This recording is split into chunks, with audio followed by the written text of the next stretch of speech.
하나님 말씀은 신약성경 고린도전서 7장 8절에서 11절까지입니다.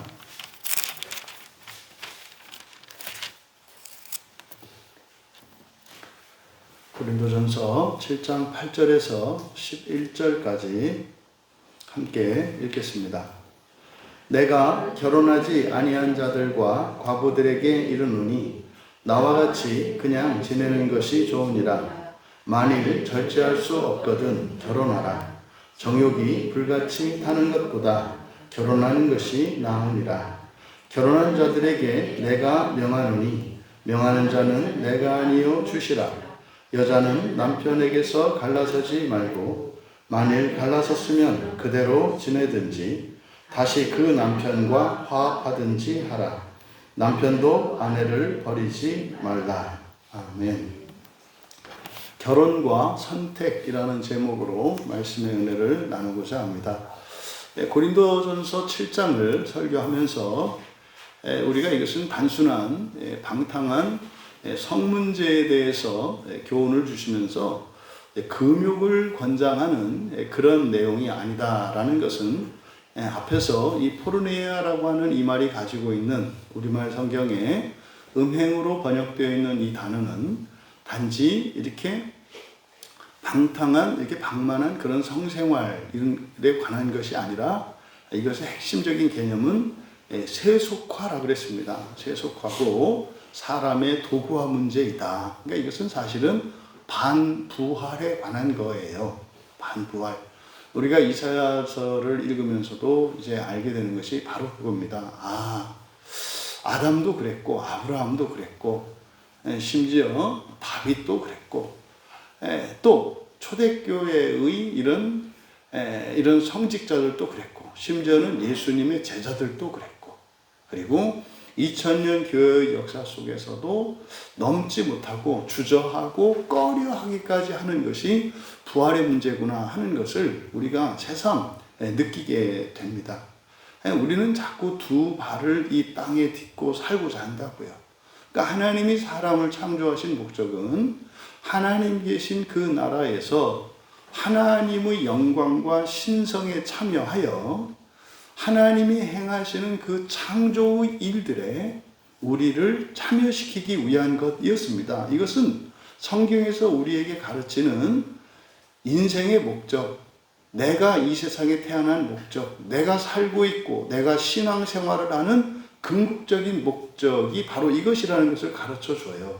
그런데 이것은 어제 오늘 일이 아니라 이미 창세기에서부터 그리고 요한계시록 끝에 이르기까지 전체적으로 흐르는 등뼈와 같은 가르침입니다. 여러분, 사람의 척추가 무너져 버리면 모든 건강이나 심지어는 장기들이 아무리 튼튼하고 좋다 하더라도 그 역할을 하지 못하는 거 아시죠? 바로 이겁니다. 근데 지금 바울 사도께서 고린도 교회에 주시는 이 편지의 핵심적인 문제는 세속성의 문제예요. 세속성의 문제. 그러니까 인간적으로, 사회적으로, 경제적으로 더 여러 가지 어려움을 겪고 있는 중에, 다시 말해 사람으로서 여러 가지 결핍과 고난과 어려움에 있는 중에는 그런 육체적이고 인간적이며 사회적이고 현실적인 필요 때문에 예수님을 믿고 예수님께로 나오고 하나님의 말씀을 의지하는 일들이 일어나요. 근데 문제는 그것들이 채워졌을 때입니다. 그것들이 채워져서 이렇게 풍요로운 삶을 살게 되었을 때입니다. 그때 되면은 바로 성경에서 우리에게 가르쳐 주시는 바 사람의 존재 목적, 사람의 창조의 목적을 이제 부인하고 거부한단 말이에요. 나는 그거 원하지 않는다 이 말이에요.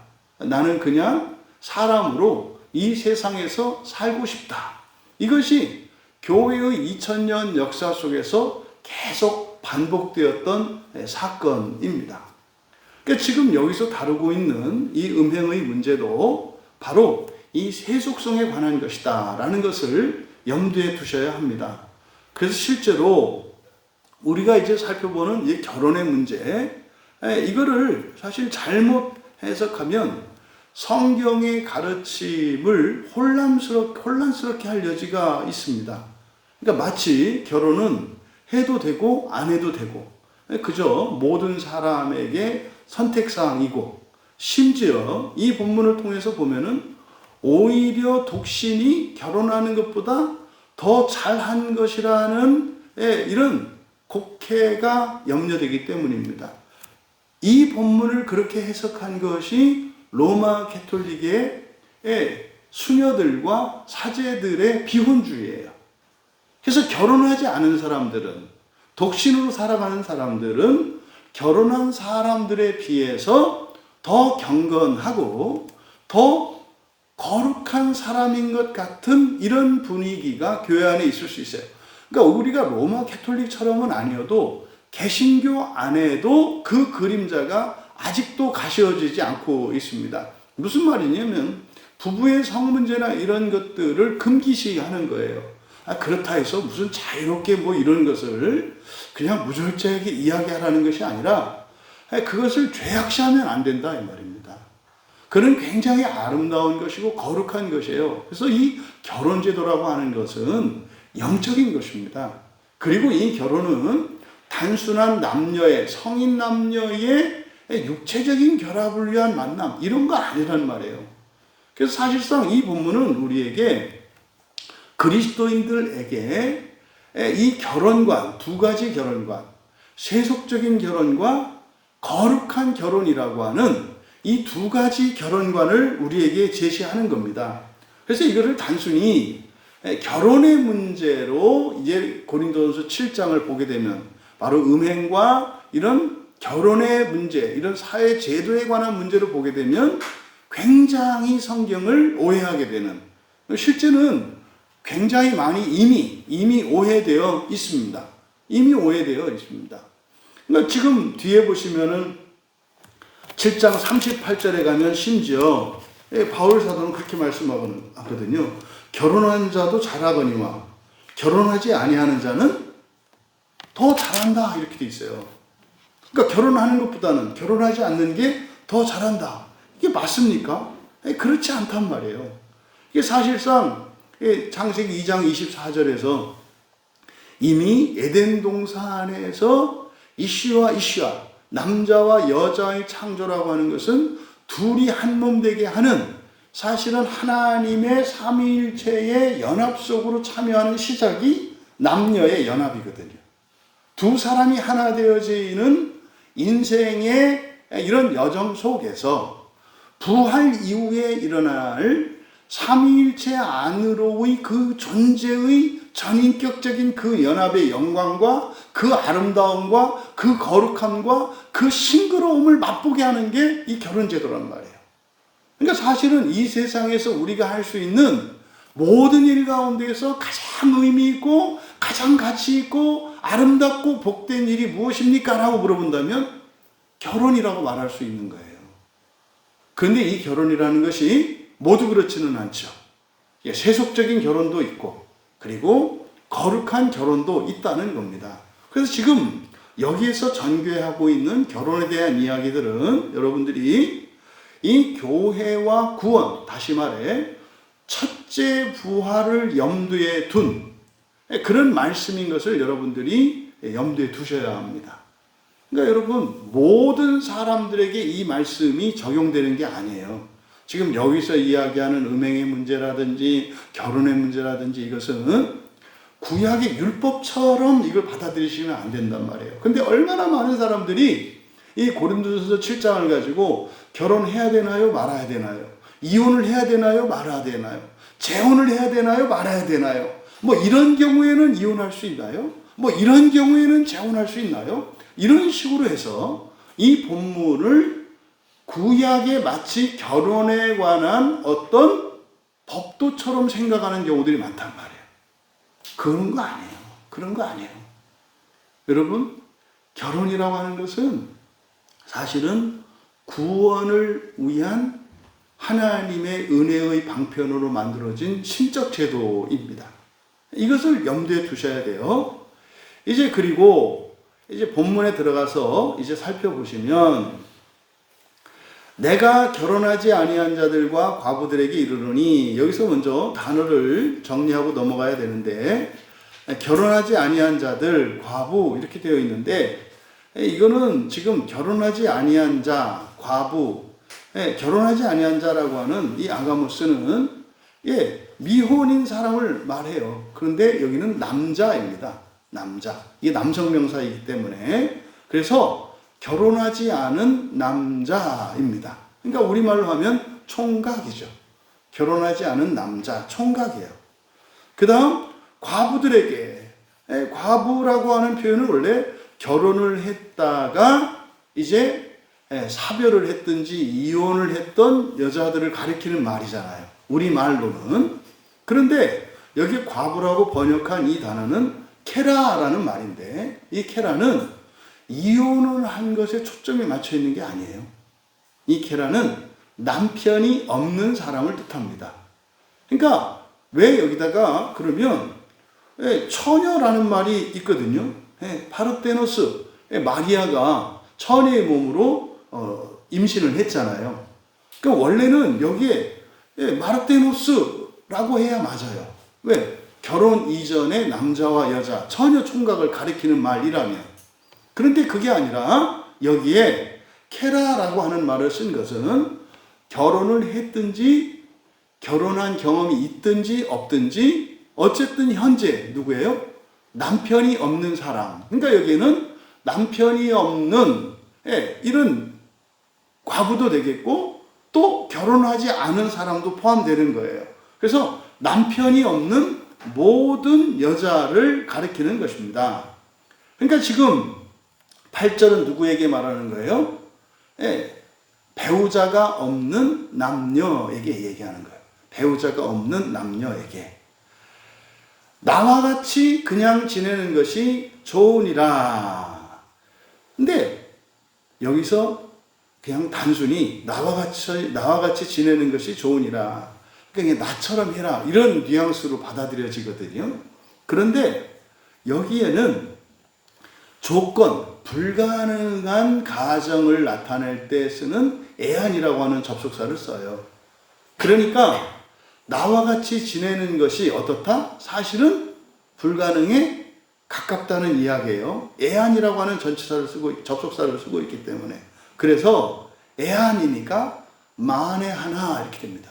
만에 하나 그들이 나처럼 남아 있을 것이라면, 만에 하나 그들이 나처럼 남아 있을 것이라면 그것이 그들에게 좋습니다.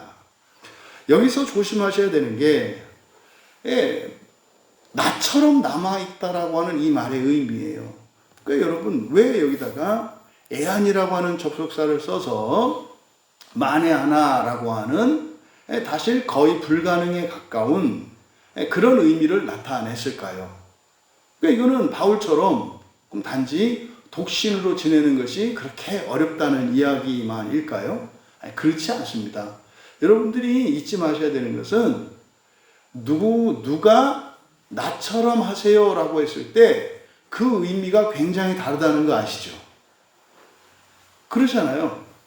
어떤 사람은 뭐 매일 금식을 해요. 이렇게. 그리고 나처럼 하세요.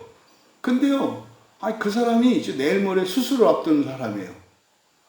그래가지고 수술하려면 원래 금식해야 되지 않아요? 그러니까 그 사람이 금식하는 거 하고 식성이 아주 왕성한 사람인데 나처럼 금식하셔야 할 때는 그 의미가 완전히 다르단 말이에요. 그러니까 여기서 이 독신에 초점을 맞추시면 안 돼요. 독신보다 여기서 나가 누구냐 이 말이에요. 나가 누굽니까? 사도예요, 사도. 바울 사도라고요. 그럼 여러분, 바울은 여자가 싫어서 그래서 여자가 옆에 있으면 막 두드러기가 나고 그래서 일부러 싫어서 결혼 안 한 건가요?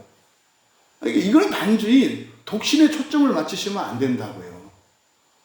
여러분 누가 왜 서로 이렇게 사랑하고 싶고 이 세상에서 가차에 지내시고 동반자가 있는 걸 누가 싫어하겠습니까?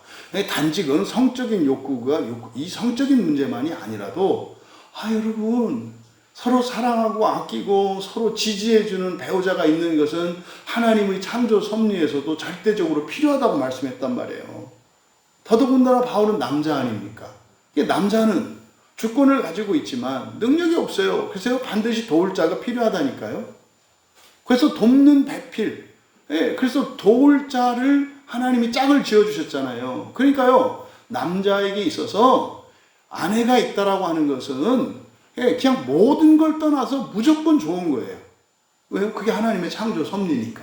그럼 바울은 하나님의 창조 섭리를 뛰어넘을 수 있는 사람이라는 뜻입니까? 아니에요. 바울이 왜 독신으로 살고 있는가를 여기서 파악하셔야 된다 이 말이에요. 그러니까 바울은 만에 하나 나처럼 지내려고 하는 자가 있다면 이게 무슨 말입니까? 개인의 기본적인 즐거움과 하나님이 허락하신 이런 자유를, 행복을 스스로 억제하는 거죠. 왜요? 이게 핵심이에요. 사도의 직분을 감당하기 위해서. 바울의 그 사도 직분이라고 하는 게 사도다 이게 아니라 사실은 바울은 어떤 사람입니까? 바울 서신서를 읽어보면 바울의 마음속에 있었던 깊은 가장 큰 소원이 있어요. 개인적으로 가장 큰 소원. 그게 뭐예요? 민족 구원이에요. 아브라함의 모든 자손을 구원하는 게 바울의 소원이라고요. 근데 바울의 사명은 뭐예요? 정반대예요. 네 민족이 아니라 다른 모든 민족을 구원하는 게 사명이에요. 이게 지금 초점이 되어야 해요. 내가 가장 원하는 것이 있거든요. 그런데 내가 가장 원하는 것이 아닌 다른 것이 사명이에요. 바울에게 있어서 이 결혼은 무엇을 위한 거였어요? 자기의 소원을 위한 게 아니라 사명을 위해서 결혼하지 않은 거예요. 여기서 나와 같이 지낸다라고 하는 이게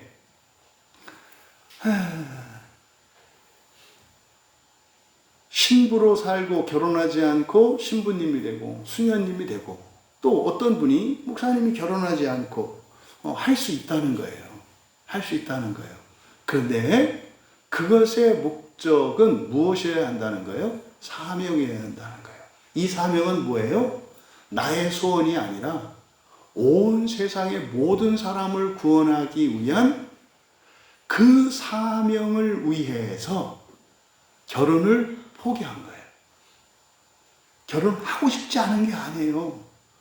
종종 사람들이 결혼을 싫어하는 사람들이 이 본문에서 엄청 위로를 받을 수 있어요. 역시 나는 바울하고 비슷하구나. 여러분, 독시가 결혼을 원하지 않는 게 아니에요. 결혼은 영광스러운 거예요. 아름다운 거예요. 거룩한 거예요. 민족 구원을 위해서 절대적으로 필요한 거예요. 왜 그런지 아시죠? 여러분, 자녀를 낳음으로써 자녀들로서 이런 성화의 삶을 살게 하는 그것이 우리 가문과 우리 민족의 구원에 이바지하거든요. 그래서 자녀를 낳는 그 일은 굉장히 영적인 일이고, 하지만 이것은요, 자기 가문과 민족의 구원에 한정돼요. 근데 바울은 소원이 자기 민족 중에 단 한 사람도 지옥에 가지 않는 거거든요. 만약 자기가 대신 가서 그 한 사람을 구원할 수 있다면 가겠다는 마음을 갖고 있어요. 저는 바울의 그 마음을 진심으로 공감합니다. 일단 제가 광야교회 담임 목사인 이상 진심이에요. 우리 광야교회 교인이 누군가가 지옥에 가야 돼요. 근데 제가 가서 우리 교인이 지옥에서 나올 수 있다면 저는 기꺼이 가겠어요. 또 저희 조상 가운데 누군가 우리 조상을 제가 가서 구원할 수 있다면 정말 거기에 대신 갈 용의가 있어요. 이거는 저의 의지죠. 저의 감정은 그것을 기뻐하지 않습니다. 그러니까 바울이 지금 결혼하지 않고 독신으로 살아가는 여기에 초점을 맞추시면 안 되고, 그래서 이걸 잘못 오해해서 결혼을 원하지 않고 결혼이 필요 없는 전혀 이렇게 막 성적으로 그게 이렇게 생각하시면 안 된다 이 말이에요. 물론 이제 뒤에서 그 이야기가 나옵니다. 성적인 문제에 있어서 바울은 충분히 절제할 수 있는 사람이었어요. 하지만 초점은 어디에 맞춰야 된다? 사명에 맞춰줘야 된다. 그래서 애한이라는 말을 쓴 거예요. 제가 이번에 얼마 전에 이렇게 사람 얘기를 잘 안 하는데 우리나라의 원로 가수 한 분이 이게 뭐 마지막 이제 그 가수로서 인생을 마감하면서 부른 노랫말을 제가 이제 알게 됐어요. 그래서 제가 그 노랫말을 듣고 깜짝 놀랐어요. 이거 무슨 신앙 고백 같아요. 그리고 사명자 같아요. 그래서 물어봤죠. 야, 이 사람이 크리스찬 아니냐? 그게 모르더라고요. 그래서 이제 검색을 해봤습니다. 그랬더니 아니나 다를까. 독실한 크리스찬이래요. 근데 이분의 노랫말 가사가 뭐 어떤 건 줄 아세요? 힘들고 외롭고 슬프고 막 괴롭고 이런 얘기가 나와요. 그런데 꽃은 피었고 새는 울었다. 이게 무슨 뜻인지 아시겠어요? 바울의 고백과 비슷해요. 나는 내 인생의 즐거움과 기쁨을 다 버렸습니다. 나는 노래하는 사람으로서 사람들을 기쁘게 하고 사람들에게 소망을 주었고, 하지만 그때 나는 너무나 외롭고 너무나 슬펐고 너무나 고통스러웠습니다. 나는 울고 있었지만 사람들은 기뻐했고 즐거워했고 다시 희망을 갖고 살아갈 소망을 얻고 용기를 냈습니다. 그런데 내가 그렇게 살 수 있었던 것은 당신 때문입니다. 당신이 누군지 아시겠죠? 예수님이에요. 와, 그래서 다시 봤어요. 야, 정말 거인이었구나. 지금 딱 바울이 독신으로 지내는 것이 더 좋다라고 하는 이 말씀을 잘 표현하는 그런 예시예요. 여러분 주변에도 사람들한테 욕도 먹고 비난도 받고 오해도 받을지라도 묵묵히 자기에 주어진 그 사명을 감당하기 위해서 살아가는 분들이 있어요. 뭐 이렇게 융통성이 없냐, 이렇게 꽉 막혔냐, 뭐 그거밖에 모르냐. 하지만 자기의 사리사욕을 위해서 하는 것이 아니라 공적인 공익을 위해서 살아가는 그런 사람들이 있어요. 그게 지금 여기서 말하는 나와 같이 그냥 지내는 것이 좋다는 말이에요.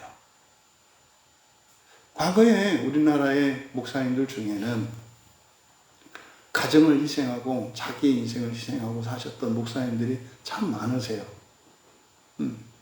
지금 시대에는 그런 식으로 살아가는 목사님들이 일반화되어서는 안 돼요. 과거에는 그게 일반화되었기 때문에 저는 문제였다고 보거든요. 목사는 기쁘고 즐겁고 행복하면 안 되고, 또 목사의 가족들도 그냥 남편 없는 호라비가 되는 거고요. 목회자의 아내들은 미망인이 되는 거죠. 생과부가 되는 거예요. 옛날 목사들은 그랬어요. 또 목회자의 자식들은요, 그냥 생과가 되는 거예요. 아버지 없이 남편 없이 살아가는 것처럼 가족들을 방치하고 오직 교회를 위해서, 교인들을 위해서만 살아야 한다. 이게 과거의 목사님들이 가지고 있는 바른 목사님관이었어요. 그건 잘못된 거예요. 틀렸다라고 말할 수는 없습니다만 그걸 모든 사람에게 적용하는 것은 무리가 있습니다. 왜요? 바울조차도 자신과 같이 살아가는 그것이 어떻다? 애아니에요. 거의 불가능하다입니다. 불가능하다. 여러분, 바울 사도의 이 말씀, 바로 이것은 사실은 구원의 사명과 관련되어 있고, 그럼 이거는 그러면 사도들이나 성직자들에게만 적용되는 말인가? 아니죠. 우리 그리스도인들에게 개인적으로 적용하려면 이건 뭡니까? 첫째 부활을 위하여 살아가고자 하는 자입니다. 첫째 부활을 위하여 나뿐만 아니라 모든 사람의 첫째 부활을 위하여 살고자 한다면 독신으로 살아도 좋다라고 말한 거예요. 결혼하지 않은 사람들에게. 여러분, 근데요, 굉장히 희소한 경우입니다. 자신의 모든 즐거움과 이런 육체적인 그리고 세속적인 이런 행복, 만족, 이런 모든 것들을 정말 선한 고난으로 여기면서 살겠다고 하는 고백. 대단한 거죠. 대단한 거죠. 하지만 그런 경우라면 가능하다, 좋다, 이렇게 말한 것이 8절의 말씀입니다. 절대로 독신을 권장하는 게 아니다. 독신을 권장하는 게 아니라 오히려 그 전제에는 뭐가 깔려있다? 결혼의 순결성과 아름다움과 숭고함과 이런 영적인 의미들을 전제하고, 그럼에도 불구하고 그것을 포기해도 좋다라고 말을 하는 거예요. 포기하는 전제는 뭐라고요? 사명이라고요. 사명. 이걸 오해하시면 안 된다. 그런데 9절에서 그런데 이렇게 시작을 합니다. 그런데 만일 절제할 수 없거든 결혼해라 그러잖아요.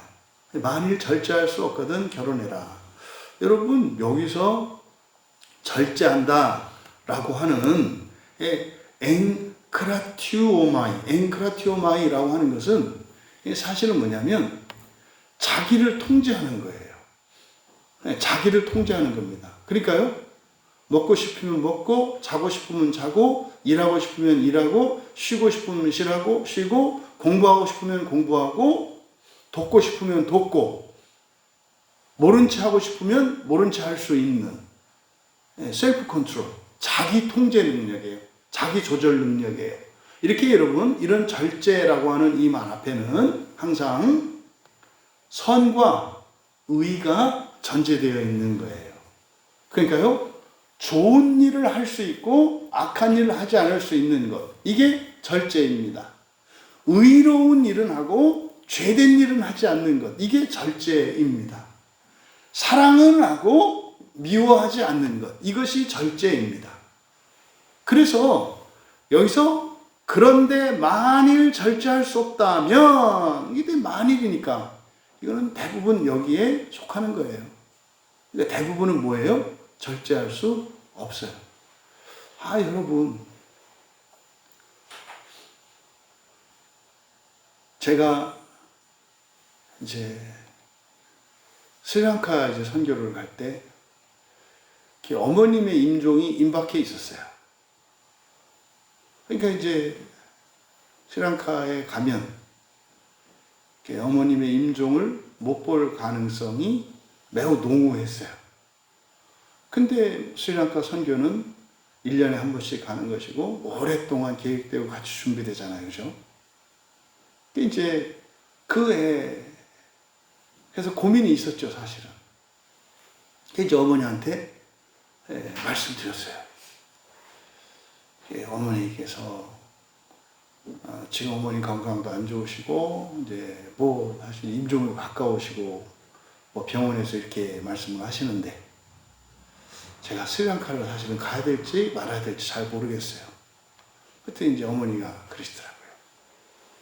걱정하지 말고 다녀오라고.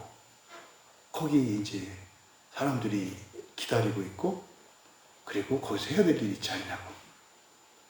오늘 봤으니까 됐지 않냐고. 그래서 봤으면 됐지. 이렇게 얘기를 하시는 거예요. 그래서 저는 이제 그때 사실은 어머니 살아계실 때 임종을 본 거죠, 그냥.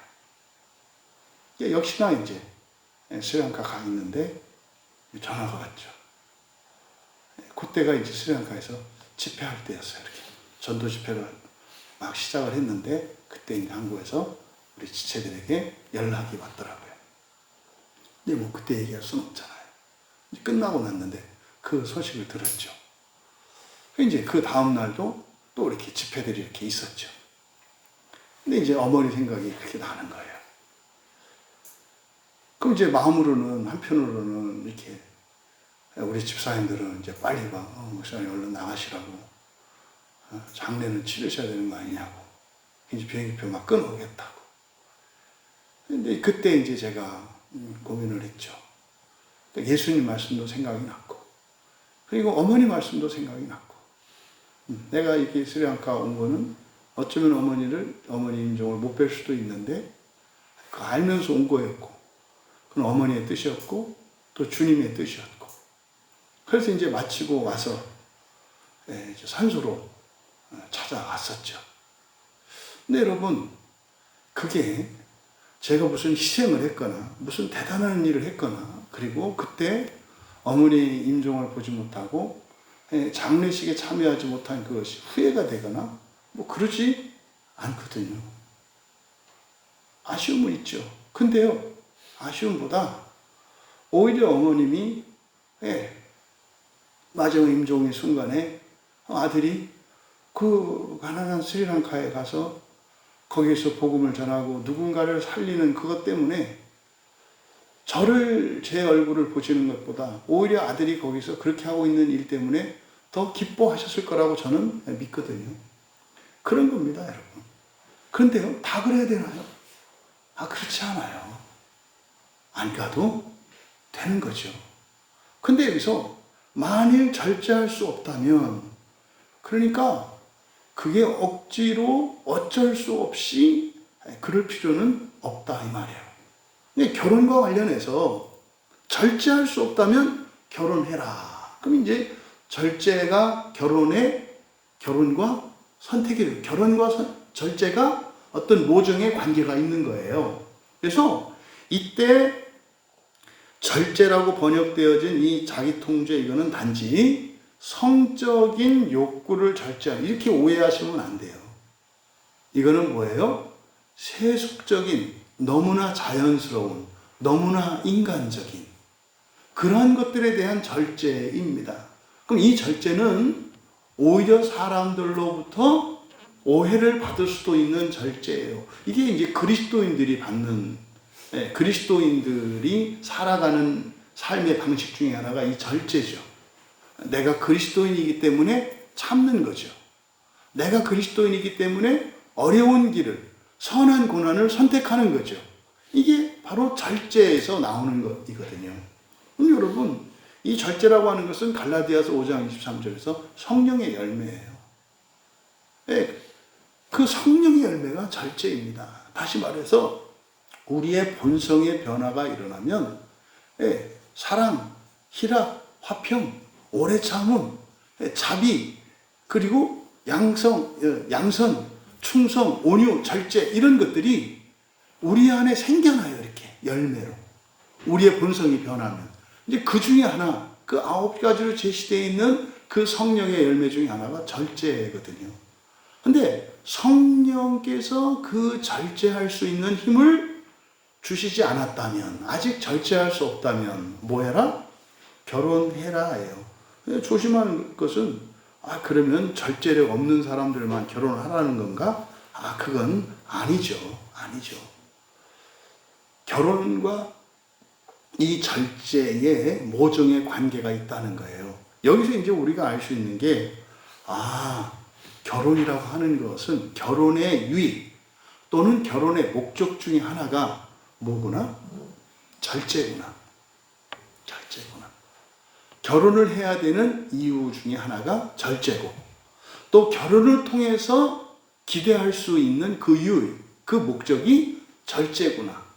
이것을 여기서 우리가 알 수 있는 거예요. 그래서 그 절제는 성령의 열매인데 결혼을 통해서 그 절제의 열매를 맺을 수 있다는 것을 가르쳐 줘요. 그러면 이제 정말 절제할 수 있는 사람은 결혼하지 않아도 된다는 거예요. 그런데 뒤에 있는 경고가 무섭습니다. 그러니까 이게요, 말씀드린 것처럼 고린도 7장에서 이야기하는 이것은 모든 사람에게 일반화시킬 수 있는 그런 어떤 사회적 결혼에 관한 규범이 아니다. 이거는 일반인들로 말하면 일반인 모두가 아니라 사실은 그리스도인 중에서도 사명감을 가지고 있는 사람들, 그리고 첫째 부활을 위해서 살고자 하는 이들에게 주시는 말씀이라고요. 지금 고린도 교회가 지금 그런 상황이거든요. 여기에 뒤에 하반절에 정욕이라는 말은 성경에 없어요. 그러니까 불같이 타는 것보다 낫다 이렇게 돼 있거든요. 근데요, 가치가 아니고요, 그냥 불타는 겁니다. 왜냐하면 결혼하는 것이 불타는 것보다 낫기 때문이다. 그럼 지금 9절에는요, 첫째 부활과 관련해서 이 절제하지 못하는 사람은 첫째 부활할 수 없다는 것을 얘기하는 거예요. 절제할 수 없는 사람은 첫째 부활할 수 없다. 뒤에 불탄다라고 하는 것이 결혼하는 것과 불타는 것에 대조되고 있어요. 그러니까 여러분, 결혼 생활은 행복하기보다는 무엇에 가까운 거예요? 불타는 것에 가까워요. 불타는 것보다는 뭐가 낫다? 결혼해서 가정을 꾸리고 사는 게 낫다. 그러면 결혼해서 가정을 꾸리고 사는 게 뭐 할 거다? 행복할 거다? 천만에요. 천만에요. 쉽지 않을 거다 라고 하는 전제가 깔려 있어요.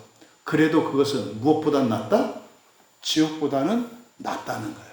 그럼 여러분, 이 절제는 첫째 부활을 원하는 이들이 반드시 갖추어야 하는 덕목입니다. 그런데 지옥에 가면 반드시 갖추게 된다는 거예요.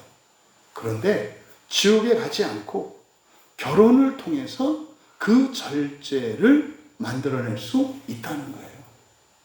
그러니까 이게 구절은 단순한 어떤 뭐 이렇게 성욕을 절제할 수 없으면 뭐 결혼 이런 얘기가 아니에요. 이건 지금 구원, 그 중에서도 첫째 부활과 관계되어 있어요. 지옥 가지 않고 부활하는 것과 관계되어 있다고요. 그러니까 여기서 중요한 교훈입니다. 절제가 결혼보다 개인적으로는 더 중요하다는 거예요. 절제가 개인적으로는, 사명적으로는 혼자 있는 것보다는 결혼하는 게 더 좋습니다. 사명적으로는. 하나님 창조의 섭리에도 맞아요. 그런데 개인적으로는 이 결혼보다 더 중요한 게 있다는 거예요. 뭘 갖춰야 한다? 절제력을 갖춰야 한다. 지금 결혼과 이 절제를 연결지어서 설명하고 있습니다. 그러니까 여러분, 바로 결혼해서, 다시 말해서 여러분들이 결혼해서 헛수고하는 게 뭐라는 거예요? 결혼을 했는데 절제할 수 없어. 그러면 결혼해서 고생하고 지옥 가서 고생한다는 뜻이에요. 그러니까 여러분, 결혼의 중요한 목적이 뭐다? 절제하는 거다. 절제하는 거다. 한편 또 반대로 앞에서 3절에서 5절에 밝힌 것처럼 이런 세속성이 허용되는 게 결혼이잖아요. 이건 심판의 대상이 아니라 그랬어요. 그러니까 이 결혼제도라고 하는 것은 바울 사도께서 이 세속성과 육체성을 극복하기 위한 은혜의 방편이라는 것을 지금 설명하고 있는 거예요. 그래서 결혼을 해서 그 안에서 일어나는 세속적인 것들, 이런 육체적인 것들, 이런 것들은 심판의 대상이 되지 않는다. 허용이 된다. 하지만 결혼은 이런 세속성과 이런 정욕들의 면허증은 아니다 이 말이에요. 여러분, 우리의 결혼관을 잘 정리할 수 있기를 바라요. 결혼은 절제할 수 있도록 세속성을 허용하신 제도가 결혼제도예요. 그래서 결혼제도 안에서는 서로의 세속성을 앞에서 뭐라고 했어요? 뺏지 말라 그랬잖아요. 뺏지 말라.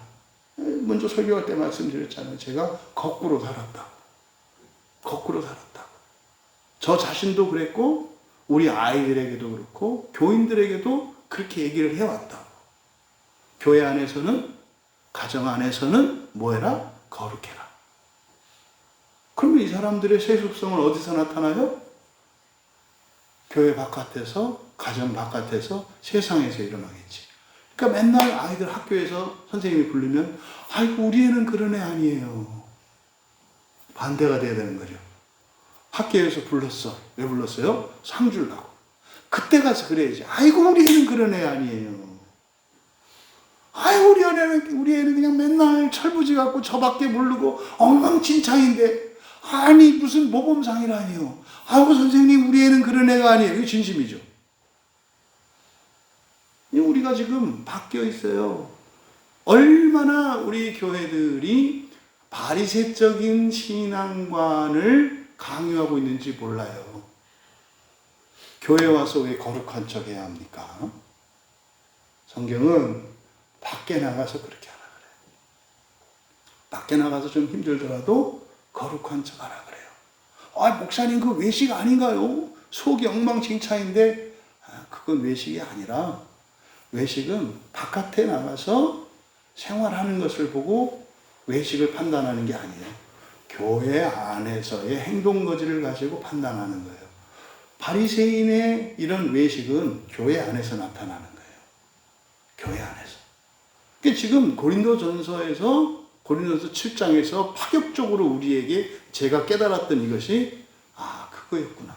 근데 평소에 제가 늘 얘기하지 않아요? 사람의 허물은 어떻게 회개할 수 있다고요? 허물은 자기는 모르는 죄잖아요. 주변 사람은 아는 죄잖아요. 그러면 내가 깨닫지 못하고 있는 이 허물을 회개하려면 내가 먼저 내가 깨달아야 돼요. 이게 죄라는 걸 깨달아야 된다고요. 내가 그동안 살면서 얼마나 주변 사람들을 힘들게 해왔고 괴롭게 해왔는지, 나의 언행이 얼마나 악한 것이었는지를 자기가 깨달아야 그때서야 비로소 회개할 수 있게 되는 거예요. 근데 그걸 눌러버리면 우리 속에 있는 이 허물이 죽는 날까지 죄인지도 모르고 회개할 기회를 잃어버리고 죽게 돼요. 그 사람은요. 여러분 연단의 장소가 기다리신다니까요. 그런데 이거를 면허증으로 알면 안 된다 그랬잖아요. 목사님이 그랬잖아. 허물을 막 드러내라고. 나는 내가 이게 죄인지 몰라. 나는 이게 좋아서 하는 거야. 당신이 아프다고 말이야. 목사님 그랬잖아. 우리 교회는 맨 밑에 있는 사람이 기준이고. 그 말을 하는 거는 그 사람은 허물이 아니라 죄인지를 알고 있는 거예요. 뭐 하는 거예요? 회개하지 않으려고 하는 거지. 여러분. 그러니까 이런 얘기를 제가 늘 했잖아요. 근데 이거를 가정과 교회에는 제가 적용하지 못했던 거죠. 그러니까 이게 힘이 없을 수밖에 없었던 거예요. 그러니까 어쩌면 그런 설교를 들었을 때 집사님들은 되게 헷갈릴 수도 있었겠다. 물론 이제 그런 건 했죠. 바깥에 나가서 그러지 마세요. 교회 안에서만 하세요. 근데 가정에서도 마찬가지예요. 그게 앞에 3절에서 5절의 가르침이거든요. 근데 조심할 것은 그게 면허증은 아니다. 면허증은 아니다. 허용하는 거다. 왜? 가정과 교회는 사랑의 공동체이기 때문에, 믿음의 공동체이기 때문에, 소망의 공동체이기 때문에 그게 허용이 되는 거예요. 그 사람을 변화시켜 주실 것을 믿고 변화될 것을 소망하기 때문에, 그래서요 참고 견디는 거죠. 소망은 참고 견디는 거잖아요. 그러니까 지금 여기서 바로 이 절제 문제, 결혼과 관련해서 중요한 영적인 의미, 구원과 관련된 의미를 가르쳐줘요. 결혼이라는 게 절제할 수 없기 때문에, 그렇게 뭡니까? 지 마음대로 해야만 하는 사람들이 모여서 하는 게 결혼이구나. 그러니까 결혼은 뭐구나? 평화롭고 아름다운 것이 아니라 여기는 생지옥이구나. 그런데 그게 지옥보다는 낫다. 그럼 여러분, 상대방이 배우자가 또는 가족의 누군가가 내 생각과 내 감정을 이해하지 못하고 전혀 다른 기준으로 어떤 말과 행동을 할 때 얼마나 힘들어요. 그게 바로 무엇에 유익이 돼요? 절제할 수 있는 유익이 되는 거예요. 화가 나요. 화를 내지 않도록 절제하는 훈련이 되는 거지. 그러니까 여러분들이 너무 힘들면 어떻게 해야 돼요? 여보, 절제 훈련 아직 그만 좀 쉬었다 가자.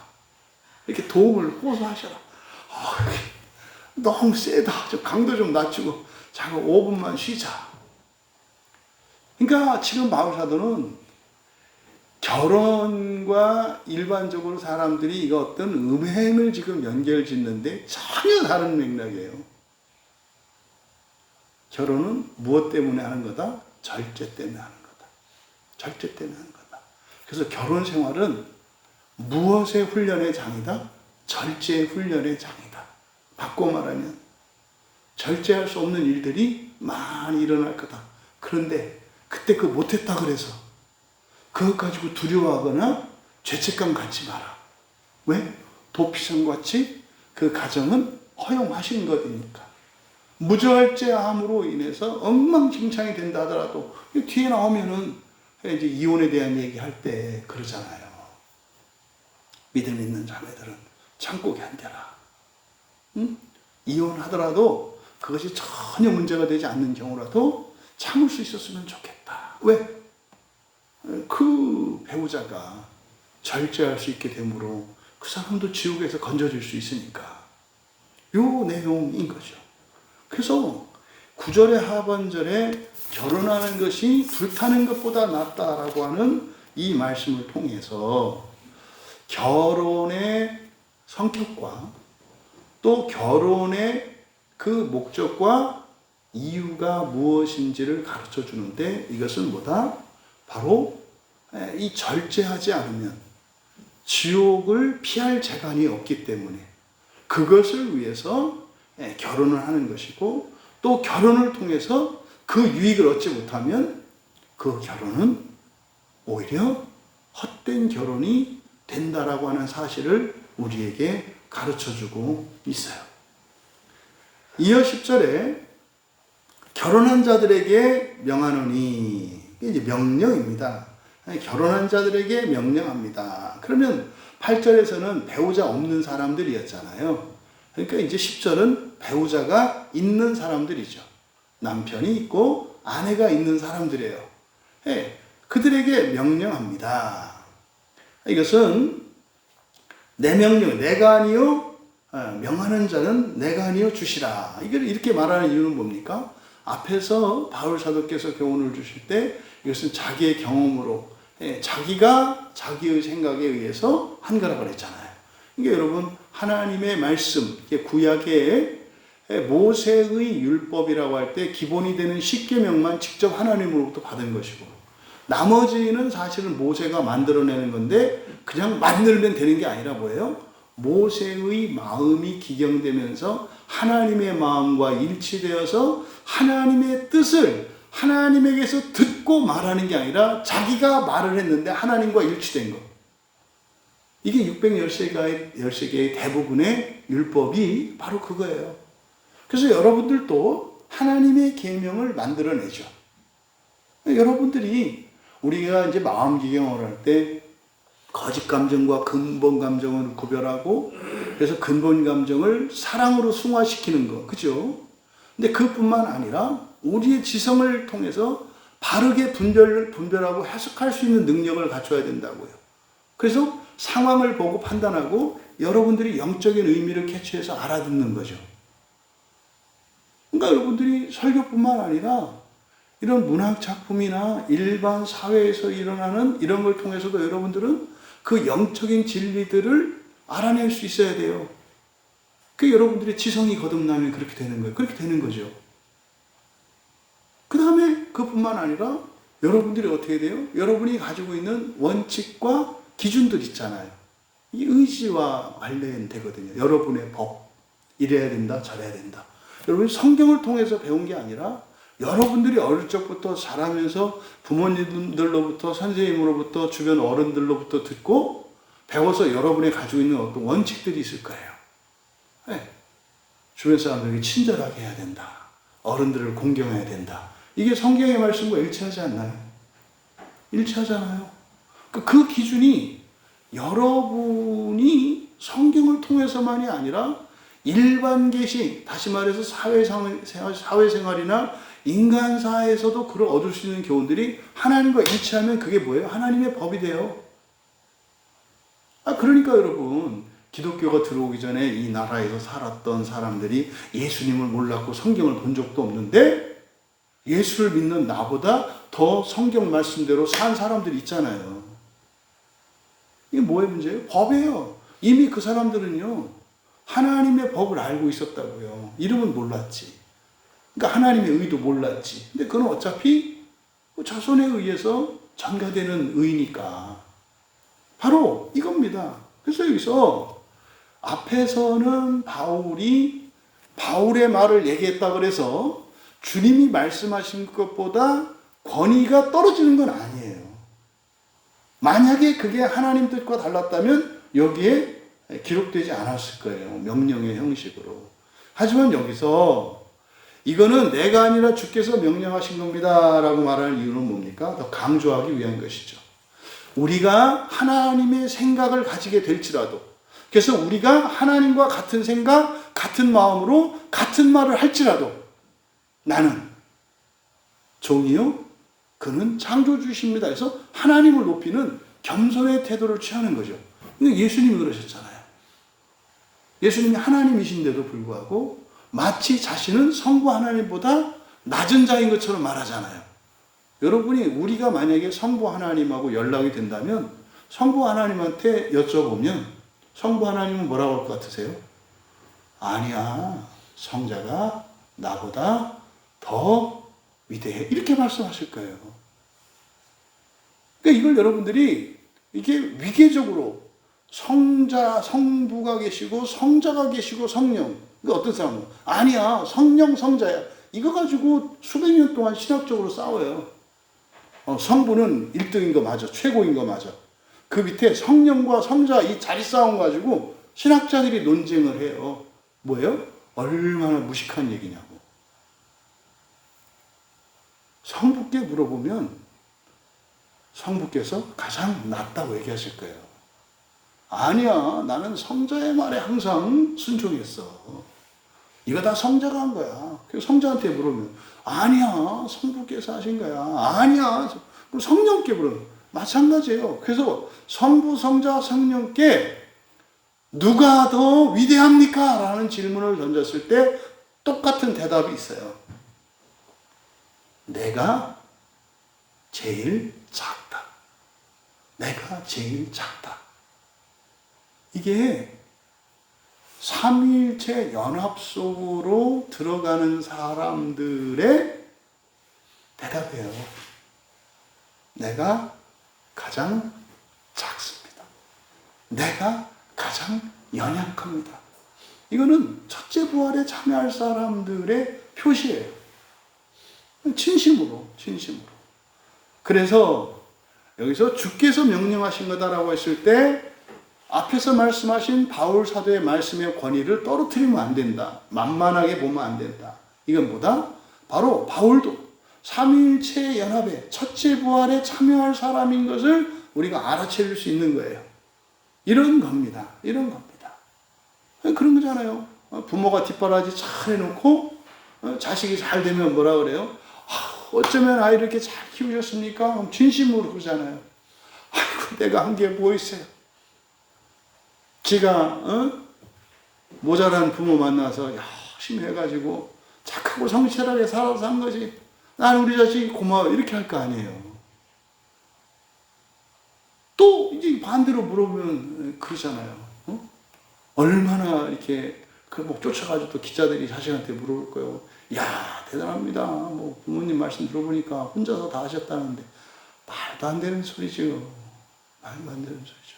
저는 늘 불효자였습니다. 지금 뭐 사람들은 뭐 내가 대단하다고 하는데 부모님이 저에게 베푸신 그 사랑과 그 친절에 비하면 이거는 반도 안 됩니다. 오히려 저는 지금 어머니 앞에서 아버지 앞에서 부끄럽고 죄송스러운 거니 이거죠. 이런 거예요. 이러한 가치관이 우리 광야교회에 속한 모든 교인들의 가정과 교회 안에 통용될 수 있었으면 좋겠습니다. 언제나 내가 가장 미련하고 가장 어리석고 가장 악한 자입니다. 그저 우리 교인들이 있으니 내가 그나마 이렇게 신앙을 유지하고 하나님 나라 소망을 위하여 사는 거죠. 그저 우리 가족들이 있으니 우리 가족들 때문에 그나마 내가 목숨 부지하고 신앙 지키고 이렇게 버틸 수 있는 거죠. 늘 빚진 자입니다. 이렇게 살아갈 수 있는 우리에게를 바라요. 이게 10절에 나타나는 바울 사도의 고백이에요. 아내는 남편과 헤어지지 마십시오. 이건 사실 마태복음 19장 6절 말씀의 인유죠. 이혼에 대해서 유대인들이 물어봤을 때 절대로 나뉘지 못한다. 이제 둘이 아니요 한 몸이니 그러므로 하나님이 짝져 주신 것을 사람이 나누지 못할지니라. 예수님의 이 말씀은 뭡니까? 결혼할 주권은 남편과 아내 각자에게 있어요. 남자, 여자에게 결혼할 주권이 있어요. 이 주권은 하나님께서 부여하신 거예요. 그래서 남편을 선택하고 아내를 선택하는 주권이 있어야 있습니다. 근데 여러분, 정말 이 선택의 주권과 관련해서 제가 이제 목사로 살면서 이제 많은 가정들을 보게 되는데, 남편이 됐든 아내가 됐든 뭐 다르지 않습니다. 부부간의 문제를 가지고 이제 뭐 상담을 오죠. 또 기도 부탁을 하죠. 이러저러한 어려움이 있어서 이렇게 옵니다. 그럼 사실은 그 문제는 지금 생긴 게 아니에요. 이미 결혼할 때 이미 배태되어 있는, 다시 말해 그런 문제가 생길 수밖에 없는 사람과 결혼을 한 거예요. 그건 이미 자기가 선택한 거거든요. 그러면 그 문제가 생겼어요. 그럼 여러분, 당장 이 문제를 해결하는 게 중요하지 않아요. 그렇죠? 왜요? 이 문제가 생긴 근본적인 원인은 어디서 시작된 거예요? 그 사람을 선택한 데서 이 문제가 시작된 거예요. 그 사람을 선택하는 그 분별력, 그리고 이 법, 이게 바뀌지 않으면 이런 문제는 계속 일어나는 거예요. 근데 놀라울 정도로 말입니다. 사람들은 자기의 기준과 법을 바꾸려고 하지 않아요. 자기의 이런 해석 능력을 바꾸려고 하지 않아요. 그리고 그때그때 그 사건만 좀 이렇게 땜방을 하고 넘어가기를 원해요. 여러분, 아무 도움 되지 않습니다. 아주 말도 안 되는 사람을 배우자로 선택해요. 결혼하기로. 객관적으로 이렇게 볼 때는 저 사람은 결혼하면 안 되는 사람이야. 근데 본인은 그 사람을 자기 배우자로 선택했어. 남자가 됐든 여자가 됐든. 근데 객관적으로 부모가 이렇게 봤을 때는 결혼하면 안 돼. 결혼하면 인생이 아주 고생길이야. 근데 결혼을 하잖아요. 그러면 당연히 일어나죠. 근데 물론 신앙 안에서 정말 그 사람이 예수님을 믿고 있고 바른 신앙관을 가지고 있다면 바꿔주시니까 미래가 바뀌겠죠. 그죠? 근데 그러지 않은 상태에서 결혼을 했어요. 근데 어려운 일들이 계속 생기잖아요. 그러면 이 사람들이 와서 도움을 청할 때 요 사건만 좀 해결해 주기를 원해요. 아무 의미 없어요. 뭐가 바뀌어야 돼요? 자기의 법이 바뀌어야 돼요. 그 사람을 선택했던 어리석음과 무지가 바뀌어져야 돼요. 그게 바뀌어지지 않으면 이 문제는 해결되지 않아요. 반대로 그 문제가, 그 무지와 이런 어리석음이 바뀌어지면 이 문제가 없어져요. 사람이 바뀐다 이 말이에요. 그래서 여러분, 이 결혼과 관련했을 때 남편과 아내, 다시 말해 결혼한 사람은, 또 결혼하기 전에 사람은 자기가 죽고 자기의 주권으로 그렇게 판단해서 결정했다는 사실을 받아들이셔야 돼요. 결혼한 여러분들은. 결혼이 행복하지 않아. 그 사람 때문에 행복하지 않은 게 아니에요. 여러분, 배우자 때문에 불행한 거 아니에요. 그 불행의 원인은 누구에게 있어요? 나의 어리석음과 무지예요. 나의 잘못된 법 때문이에요. 내가 선택한 그 선택에는 이게 포함되어 있었는데 그때는 몰랐던 거죠. 그러니까 후회할 필요 없어요. 그래서 나의 주권이 온전해지면 설사 과거의 잘못된 선택으로 인해서 내가 현재 그런 고통을 겪는다 할지라도 사라집니다. 복으로 바뀝니다. 이걸 기억하셔야 돼요. 그러니까 예수님이 하셨던 그 말씀에 남자나 여자에게는 결혼의 주권이 있다는 사실을 가르쳐줘요. 그런데 아무도 나눌 수 없다. 이게 뭡니까? 이혼의 주권은 없다예요. 이혼의 주권은 없다예요. 그래서 지금 10절에 여자는 남편에게서 갈라서지 말고 이렇게 끝나는 게 아니죠. 11절에 가면 남편도 아내를 버리지 말라 이렇게 돼 있잖아요. 그러니까 둘 다 남자나 여자나 이혼할 주권은 없어요. 뭐만 있어요? 결혼할 주권만 있다고요. 그래서 결혼을 하고 안 하는 것은 뭐예요? 선택의 문제라고요. 선택의 문제. 하지만 이 결혼을 선택할 때 이것은 지금 바울 사도께서 고린도전서 7장에서 이야기하는 결혼의 선택의 문제는 사실은 뭡니까? 내가 아니라 사명을 위하여만 결혼을 선택하지 않을 수 있어야 한다는 거예요. 독신하라는 얘기가 아니에요. 결혼해서 이 가정공동체에서 가족적인 사명이 있잖아요. 이거 뭐 교회를 이루는 사명이거든요. 근데요, 결혼을 포기하고 독신으로 사명을 감당하는 것은 뭐예요? 교회를 확장시키는 일이거든요. 그러니까 교회를 세우는 일과 교회의 씨를 뿌리며 확장시키는 일, 이거는 선택의 문제라는 거예요. 그래서 이 결혼과 사명의 선택의 문제를 무엇을 기준으로 제시하고 있어요? 절제예요, 절제. 당신이 절제할 수 있다면, 결혼을 포기하고 온 세상을 구원하는 사명을 따라 살아도 됩니다. 그거 더 좋습니다. 라고 말하는 거예요. 하지만 그거는 굉장히 희소하고 불가능에 가깝습니다. 절제할 수 없다면 결혼하십시오. 결혼하는데 결혼의 주권은 당신에게 있습니다. 그러니까 바른 배우자를 선택하십시오. 바른 배우자를 선택하십시오. 왜냐하면 결혼 자체가 절제를 위한 것이기 때문에 이게 녹록지 않습니다. 이게 거의 지옥의 방부라는 게 결혼 생활이 될 수도 있습니다. 그러니 섣불리 당신의 짝을 선택하지 마십시오. 라고 하는 이 암시가 이 안에 들어가 있단 말이에요. 그런데 10절과 11절은 이미 결혼했다면 당신의 주권을 온전히 해라 해요. 이혼하면 된다 안 된다가 아니에요. 여러분, 주권에 문제가 있는 사람이 이혼을 했어요. 똑같은 걸 반복하게 돼 있어요. 주권이 문제가 있는데 결혼을 안 하고 어느 공동체에 들어가서 살더라도 항상 잘못된 선택을 할 거기 때문에 계속적으로 어렵고 힘든 일은 생길 거다 이 말이에요. 그래서 이거는 결혼을 뭐 해야 되냐 말아야 되느냐, 이혼을 해야 되냐 말아야, 이 얘기가 아니라 이건 지금 무엇과 관계된 거다? 첫째 부활과 관계된 거다. 첫째 부활하는 데 있어서 절대적으로 필요한 게 뭐다? 절제다, 절제. 그리고 또 하나 뭐다? 주권의 문제다. 주권이 온전하다면 잘못된 배우자와 결혼을 했을지라도 당신의 주권이 바르게 회복된다면 그 결혼 생활이 어떻게 될 거다? 바른 결혼이 될 거다.